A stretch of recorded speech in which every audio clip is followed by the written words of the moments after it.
بیوی کا شوہر کو ہم بستری سے روکنا. حدیث میں ہے کہ جو بیوی اپنے شوہر کو ہم بستری کرنے سے انکار کرے اس پر رات بھر لعنت برستی ہے. اس حدیث کی وضاحت فرما دیں. نیز اگر شوہر، یہ تھوڑا حیا کے خلاف مسئلہ ہے، شوہر کوئی ایسا طریقہ استعمال کرتا ہے نا ہم بستری کا جس سے اولاد نہیں ہوتی، تو کیا بیوی کو اسے منع کرنا چاہیے یا نہیں کرنا چاہیے؟ دیکھیں حدیث میں آتا ہے کہ کوئی عورت، کوئی شوہر اپنی بیوی کو رات کو اپنے بستر کی طرف بلائے، یہ کنایہ یعنی ہم بستری کرنا چاہتا ہو، عورت منع کر دے، فرشتے اس پہ ساری رات لعنت بھیجتے ہیں. بالکل صحیح حدیث ہے.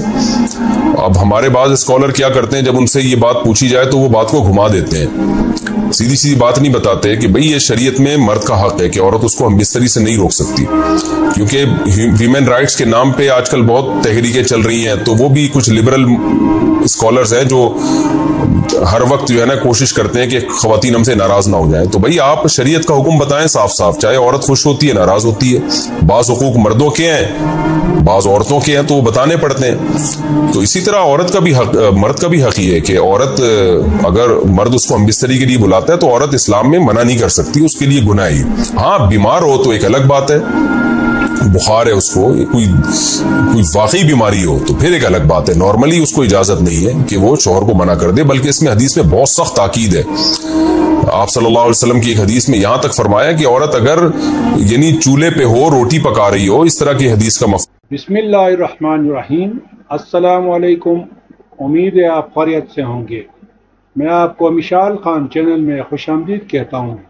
آج کا جو ٹاپک ہے، بیوی ہم بستری سے انکار کرے تو کیا کرے، آئیے ویڈیو کی طرف چلتے ہیں. میں یعنی بہت بزی بھی ہو تو بھی اس کو اپنے کام کو چھوڑ کر شوہر کی خواہش کو پورا کرنا پڑے گا.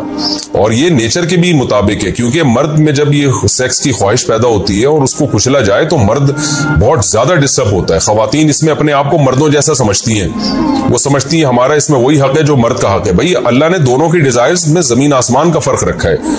تو مرد کو بہت زیادہ نقصان ہوتا ہے اس سے، وہ بہت زیادہ مینٹلی ڈسٹرب ہوتا ہے اس سے، کیونکہ اللہ نے یہ ڈیزائرز عورت کی نسبت مرد میں بہت زیادہ رکھی ہے، تھوڑی زیادہ نہیں بہت زیادہ رکھی ہے. تو میڈیکلی یہ بات ثابت ہو چکی ہے. تو دوسرا ایک تو مینٹلی بہت زیادہ ڈسٹرب ہوتا ہے وہ، دوسری بات یہ کہ پھر اس کے گناہ کی طرف توجہ جائے گی، وہ حرام کاموں کی طرف جائے گا. تو اس لیے عورت کو اس بارے میں مرد کا ساتھ دینا چاہیے.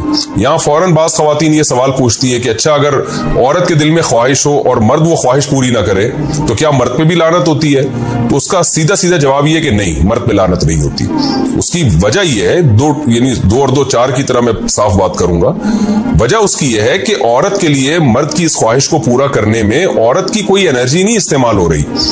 جبکہ اگر مرد کا موڈ نہ ہو اور عورت کا موڈ ہو تو پھر مرد اپنے آپ کو پریپیئر نہیں کر سکتا، اس کے لیے بہت تکلف کرنا پڑے گا اس کو. اخلاقی طور پر تو ٹھیک ہے، مرد کو یہی حکم دیا جائے گا کہ زوجہ کی خواہش کو پورا کرے، لیکن اس پر شریعت نے لازم نہیں کیا ہے، کیونکہ ایک چیز مرد کے اختیار میں نہیں ہے تو لازم کیسے ہو سکتی ہے؟ یعنی ایک آدمی کا وہ ذہنی طور پر تیار ہی نہیں ہے اس کے لیے، تو مرد کے لیے تو جب تک ذہنی طور پہ تیار نہ ہو یہ عمل کر نہیں سکتا، جبکہ عورت کر سکتی ہے. تو انرجی جو استعمال ہوتی ہے نا اس میں بہت زیادہ، وہ تو مرد کی انرجی یوز ہوتی ہے.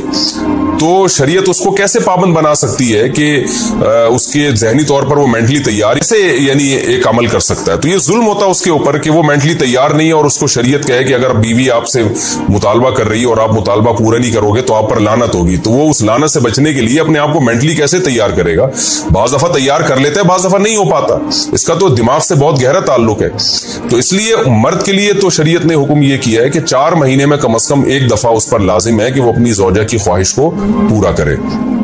اور ویسے جب زوجہ میں خواہش ہو تو اخلاقی طور پر مرد کی ذمہ داری ہے کہ وہ اپنی زوجہ کی خواہش کو پورا کرے، لیکن شریعت نے اس پہ واجب نہیں قرار دیا کیونکہ یہ اس کے اختیار سے اوپر کی چیز ہو جائے گی. باقی عورت کے لیے اختیار ہے اس کو، ہاں بیمار ہے یا مینسز ہیں وہ تو پھر تو ایک ویسے ہی مینسز میں ہم بستری جائز نہیں ہے. باقی رہا یہ مسئلہ کہ خواتین پھر یہ کہتی ہیں کہ اسلام نے تو پھر مردوں کو بہت زیادہ حقوق دے دیے، تو ایسا نہیں ہے. اگر یہ حق اسلام نے مرد کو دیا ہے تو بہت سارے حقوق عورت کو بھی تو دیا ہے نا.